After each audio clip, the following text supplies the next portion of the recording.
नमस्कार। झारखंड प्रशासनिक सेवा के अभ्यर्थियों को मेरा इस सेशन में स्वागत है।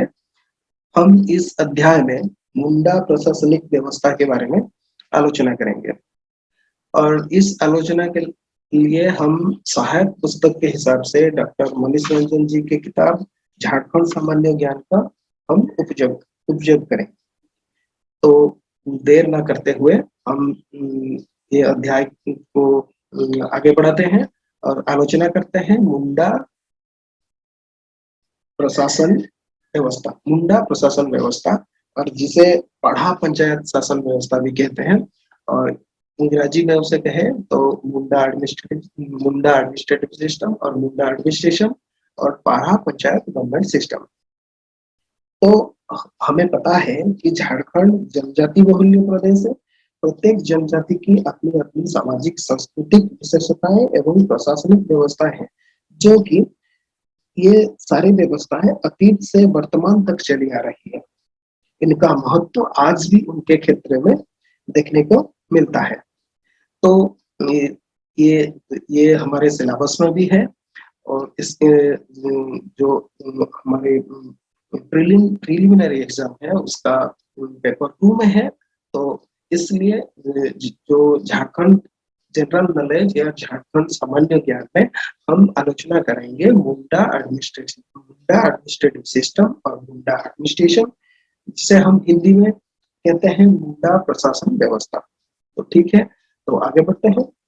मुंडा झारखंड में कलरियान समूह की एक सशक्त एवं शक्तिशाली जनजाति है। मुंडा कलरियान ग्रुप के एक शक्तिशाली जनजाति है। इस प्रजातियों दृष्टि से प्रोटो एस्ट्रोलॉइड समूह में रखा जाता है। Proto Australoid group ethnically they are placed in proto Australoid group, means proto Kolarian जो ग्रुप है, जो मुंडा दो the Mundas belongs to the Colorian group in Jharkhand, and ethnically they are placed in Proto-Astroloid group.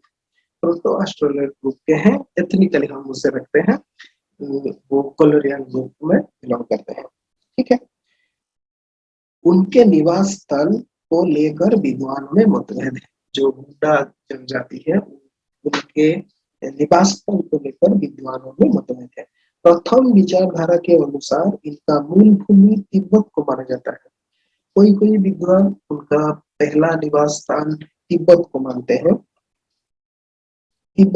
हैं, जबकि दूसरी विचारधारा के अनुसार ये भारत के दक्षिण पश्चिम से चलकर आर्यों के दबाव में मध्य प्रदेश आए तथा बाद में झारखंड के क्षेत्र में उनका प्रवेश हुआ।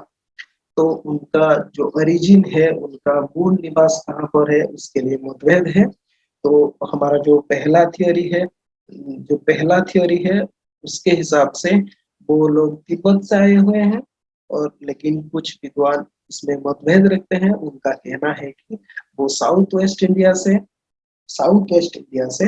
आए हैं, और पहले मध्य प्रदेश आए, उसके बाद जो आर्यन के प्रेशर से आर्यों लोगों की प्रेशर से उनके प्रभाव से वो झारखंड में प्रवेश किया। अन्य एक विचारधारा के अनुसार ये भारत के दक्षिण पूर्वी भाग से झारखंड में प्रवेश किए। और कुछ विचारधारा के भी हैं, उनका मानना है कि वो south eastern part of India, they belongs to south eastern part of India, वो भारत के दक्षिण पूर्व से झारखंड में प्रवेश किया। जब पहले उनका मानना है जब वो झारखंड आए तो उनका मुलाकात असुर जनजाति के साथ हुआ, और असुर जनजाति के साथ उनका लड़ाई हुआ, तो असुर जनजाति उनसे पराजित हो गए और निवास स्थल झारखंड को अपना निवास स्थल बनाया। तो हम इससे देखते हैं उनका ओरिजिन के बारे में मतभेद है। कोई कहता है वो तिब्बत से आए हैं, कोई कहता है वो साउथ वेस्ट इंडिया से, Madhya Pradesh south west India से आए हैं, और कुछ लोगों का मानना है वो south eastern part of India से आए हैं। तो ये था उनका ओरिजिन। और एक एक प्रश्न वहां पे आ सकता है कि वो कौन से ग्रुप में आते हैं, वो कोलोरियन ग्रुप में आते हैं, जो कि एक प्रोटो एस्ट्रोलॉइड ग्रुप है। ठीक है, आगे बढ़ते हैं। मुंडा की अपनी भाषा है। मुंडा, जो मुंडा जनजाति है, उन लोगों की अपनी भाषा है जिसे हम मुंडारी कहते हैं। उनका भाषा को हम मुंडारी भाषा कहते हैं, मुंडारी भाषा कहते हैं। ये जो भाषा है, this language belongs to the Austro Asiatic language family. Austro Asiatic भाषा परिवार के अंतर्गत यह भाषा आती है। जो मुंडारी भाषा है वो ऑस्ट्रो एशियाटिक भाषा परिवार की एक सदस्य है। ऑस्ट्रो एशियाटिक, ये आपको याद रखना है। मुंडा अपनी भाषा को हड़ जागर कहते हैं। हड़ जागर कहते हैं। हड़, जो मुंडारी भाषा है उसे वो लोग हड़ जागर कहते हैं। हड़ जागर कहते हैं, ये भी एक याद रखने वाले। ये जनजाति मुख्य रूप से झारखंड के रांची, खूंटी, हजारीबाग, गुमला, सिमडेगा, गिरिडीह, सिंहभूम तथा संताल परगना में पाई जाती है। तो ये कुछ रीजन है जहां पर ये मुंडा जनजाति पाए जाते हैं, जैसे कि रांची, खूंटी, हजारीबाग, गुमला, सिमडेगा, गिरिडीह, सिंहभूम, संताल परगना, ये सब हाँ, ये सब रीजन में वो जो मुंडा जनजाति है वो पाए जाते हैं, तब वो निवास करते हैं। मुंडा गांव में 3 विशेष स्थल होते हैं। जो मुंडा गांव है, जो मुंडा विलेज है, उनमें 3 विशेष स्थल रहते हैं। 3 विशेष स्थल रहते हैं जो जनजातीय गांव को विशेषता भी मानी जा सकती है। ये स्थान सरना, हम उस जो 3 स्थान है वो है सरना, अखरा और शासन। ये जो 3 है वो सरना है, शासन है और अखरा है। और सरना क्या है? सरना ये है जहां उनकी ग्राम देवता निवास करते हैं। जो स्थल सरना कहते हैं वहां पर उनकी ग्राम देवता और विलेज डेटी निवास करते हैं। तो सरना क्या है? जहां पर मुंडा मुंडा जनजाति की ग्राम देवता निवास करते हैं। और अखड़ा क्या है? अखड़ा क्या है? जहां पंचायत की बैठक होती है। पंचायत, जो पंचायत बैठक है वहां, उसको हम अखड़ा कहते हैं। और उसमें क्या होता है, रात्रि में युवक युवतियां एकत्र होकर नाचते रहते हैं। वो नाचने गाने का स्थल भी है और पंचायत का स्थल भी है। उसके बाद तीसरा विशेष स्थल जो है वो है शासन। शासन क्या है? तो शासन जो है, जो समाधि स्थल है। शासन एक समाधि स्थल है। वो जो शासन में शवों को दफनाया जाता है। समाधि स्थल पर पत्थर के सिले रखे जाते हैं जिसे शासनदारी कहा जाता है। शासनदारी कहा जाता है वो समाधि स्थल का एक पत्थर है, उसे क्या कहते हैं? शासनदारी कहते हैं। तो हमने ये जाना कि जो मुंडा गांव है, मुंडा विलेज है, उनमें 3 स्पेशल विशेष स्थल है। और इंग्लिश में हम कहें तो Munda village has 3 special site. One is sarna, second akhra, third sasan. जो सरना है वो उनका ग्राम देवता का निवास स्थल है। जो अखड़ा है वो उनका पंचायत है और नाचने गाने का स्थल भी है।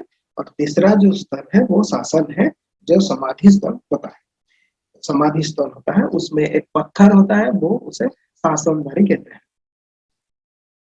ठीक है। और एक विशेष स्थान है जो मुंडा जनजाति के लोगों के गांव में देखा जाता है। उनमें जुबा ग्रह रहता है, उसे गित्ती अड़ा कहते हैं। क्या कहते हैं उसे? गित्ती अड़ा। गित्ती अड़ा कहते हैं। यूथ हाउस, उसे गित्ती अड़ा कहते हैं। हम जैसे क्लब होता है गांव में, उसी तरह मुंडा जनजातियों के गांव में जो यूथ हाउस होता है उसे गित्ती अड़ा कहते हैं। ठीक है। तो अब उससे आगे चलते हैं। क्या है? झारखंड क्षेत्र में जो मुंडाओं का प्रवेश हुआ तो वे आजीविका के लिए वनों में साफ सुधार कर कृषि कार्य करने लगे और स्थायी निवासी के रूप में स्थापित हुए। जब मुंडा ने असुरों को पराजित किया एक विचारधारा के अनुसार और झारखंड में बसे, तो वो जंगल को साफ किया और क्या किया, वो कृषि, जो क्या कहते हैं उसे, कृषि कार्य का प्रारंभ किया और स्थायी रूप से यहाँ पर निवास करने लगे। उनका बनाया खेत खूंटी कटी खेत कहते हैं। इसे क्या कहते हैं, खूंटी कटी खेत कहते हैं। खूंटी कटी खेत कहते हैं, जो वो जंगल को साफ करके जो खेत बनाया उसे खूंटी कटी खेत कहते हैं। उसे खूंटी कटी खेत कहते हैं, ठीक है। और ये जो खूंटी कटी खेत उन्होंने बनाया, उसके आसपास ही वो लोग अपना गांव बसाने लगे और स्थायी रूप से रहने लगे। वे गांव में नए नए हुए जरूर, किंतु उन गांवों की सामाजिक, सांस्कृतिक, धार्मिक एवं राजनीतिक व्यवस्थाओं का संचालन उसी पैतृक खूंटी कटीदार गांव से ही होता है। ऐसे गांवों की संख्या जब अधिक हो गई तो इन खूंटी कटीदार गांव की पंचायत व्यवस्था विकसित हुआ। पहले तो एक एक गांव हुआ, उसके बाद जब गांव का विकास हुआ, बहुत लोग रहने आए, बहुत सारे गांव का विकास हुआ, तब क्या हुआ, तब क्या हुआ, उनका पंचायत व्यवस्था की प्रारंभ हुआ। और जो क्या कहते हैं, the builder of the field was called khuntkattidar. खूंटी काटीदार कहते हैं इसे, जो खूंटी काटीदार कहते हैं, जो जिसने जो खेत बनाया है उसे खूंटी काटीदार कहते हैं। और एक बात, इससे विभिन्न गांवों को मिलाकर पढ़ा का निर्माण हुआ। उसके बाद जो पंचायत व्यवस्था हुआ उसे पढ़ा कहते हैं। पढ़ा कहते हैं, इसलिए जो मुंडा शासन व्यवस्था को हम क्या कहते हैं, पढ़ा पंचायत शासन व्यवस्था भी कहते हैं। तो हम आगे बढ़ते हैं उससे, ठीक है, थोड़ा इरेज कर लेते हैं इंसान को।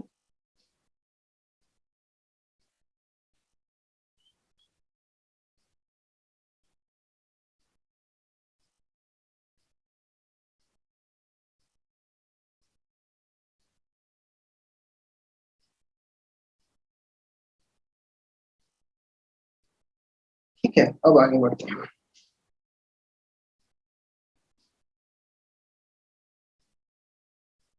ये जो व्यवस्था है खूंटी काटेदार व्यवस्था जो है, खूंट खूंट काटेदार कहे, खेत, हमने ये आलोचना किया है, जो खेत बनाने वाला होता है उसे खूंटी काटेदार कहते हैं। खूंट का तात्पर्य एक परिवार से होता है, ठीक है। खूंट का तात्पर्य, खूंट ये जो शब्द है उसका तात्पर्य एक परिवार होता है, परिवार होता है। ये कहा जा सकता है कि उस समय प्रशासनिक व्यवस्था खूंट काटेदार व्यवस्था थी। जो खूंट काटेदार व्यवस्था थी, उस वो बाद में बहुत सारे गांव को मिलाकर पंचायत व्यवस्था प्रारंभ हुआ, और पंचायत को पढ़ा कहते हैं, इसलिए मुंडा शासन व्यवस्था को हम पढ़ा पंचायत व्यवस्था कहते हैं, ठीक है।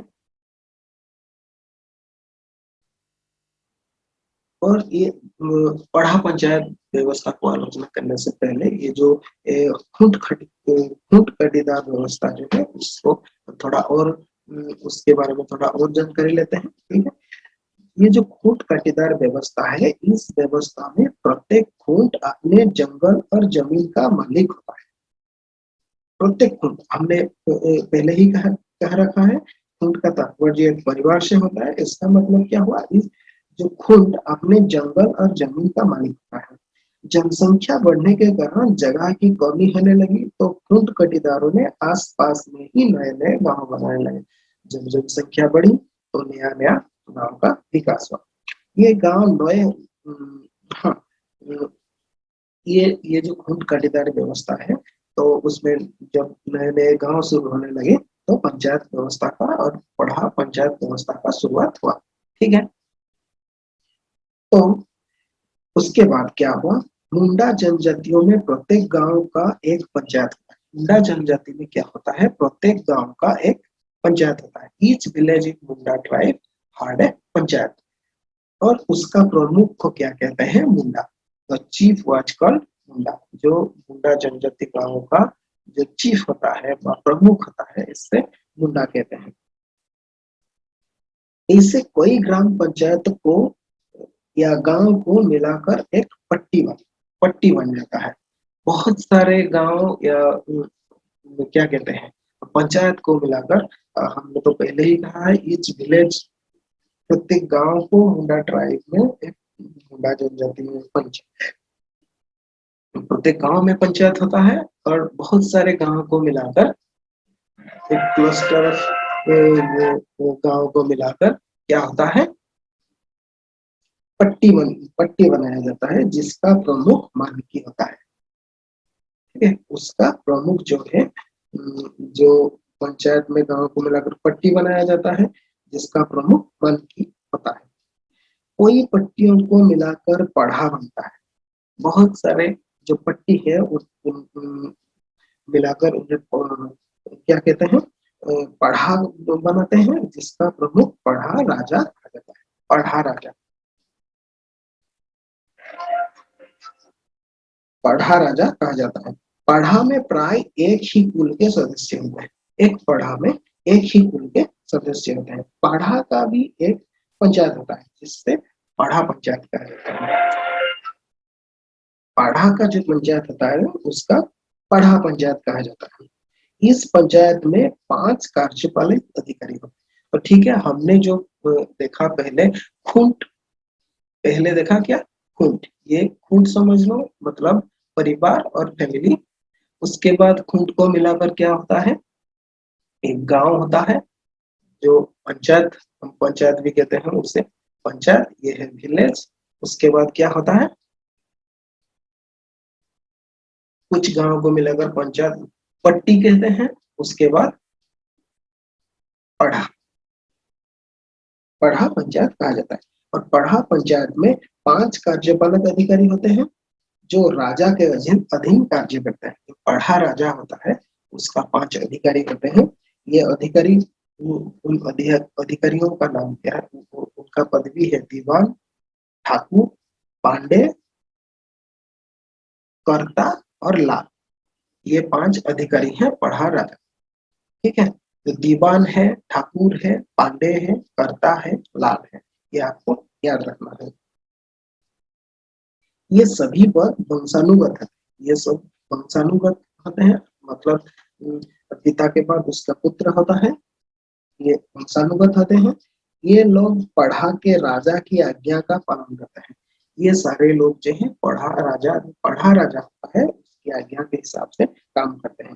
राजा को सलाह भी देते हैं। पढ़ा राजा को मनोनयन चुनाव के द्वारा होता है। जो पढ़ा राजा होता है उसका चुनाव डेमोक्रेटिक तरीके से चुनाव के माध्यम से होता है। यह पद वंशानुगत नहीं है। जो पढ़ा राजा का पद जो होता है वो वंशानुगत नहीं है। हमने देखा जो उनका कार्यपालक अधिकारी है, दीवान, ठाकुर, पांडे, कर्ता, लाल, ये सब वंशानुगत है। लेकिन जो पढ़ा राजा का पद है वो वंशानुगत नहीं है। यही कारण है कि इस मुंडा मानकी पढ़ा सरदार की प्रशासनिक व्यवस्था भारत की प्रथम गणतांत्रिक व्यवस्था के उदाहरण प्रस्तुत करता है। तो हम विशेष रूप से ये कह भी सकते हैं, जो ये मुंडा प्रशासनिक व्यवस्था है, पढ़ा पंचायत व्यवस्था, वो भारत में पहला गणतांत्रिक गणतांत्रिक व्यवस्था का उदाहरण प्रस्तुत करता है। हम इसे पहला गणतांत्रिक व्यवस्था भी कह सकते हैं। मानकी और पढ़ा राजा को किसी भी प्रकार कोई राजस्व प्राप्त नहीं होता, उनका कोई रेवेन्यू सिस्टम नहीं होता है, नहीं होता। इसी आधार पर उसे राज्य व्यवस्था न कहकर सहकारी व्यवस्था भी कहा जाता है। जो पढ़ा राजा का उनका रेवेन्यू सिस्टम नहीं होता, इसलिए हम इसे राज्य व्यवस्था व राज व्यवस्था न कहकर सहकारी व्यवस्था भी कह सकते हैं। पढ़ा पंचायत द्वारा सीमा विवाद, आपसी झगड़ों को निपटारा तथा अन्य विवादों को सुलझाया जाता है। उनका काम क्या होता है, उनका सीमा विवाद हो, गांव गांव के बीच में, घर घर के परिवार के बीच में जो सीमा विवाद होता है उसका या आपसी झगड़ों को निपटारा किया जाता है। ये मुंडा की सर्वोच्च न्यायपालिका, कार्यपालिका और विधायक माना जाता है। जो जो पढ़ा राजा का पंचायत होता है या पढ़ा पंचायत होता है, वो मुंडा शासन व्यवस्था में मुंडा जनजातियों की सर्वोच्च न्यायपालिका है, कार्यपालिका और विधायिका भी है।